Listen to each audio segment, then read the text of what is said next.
Haribol, when I was trying to start the Vedabase 2003 folio views program on Windows 10, I was getting this error after closing the program. And then I went back to one of my old videos from 2015 on the Vedabase for Windows 10, and it's definitely not working anymore. So then in the comment section I found out that krishnapath.org released a new version of the Vedabase that works perfectly fine with Windows 10.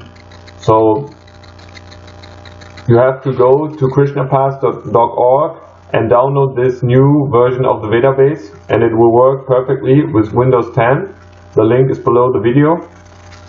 And then you can also download this Vedabase 2017-2 info file from the Bhaktivedanta archives. You just go to bhaktivedantaarchives.blogspot.com, and here you can download the file for Windows, the info file and the shadow file.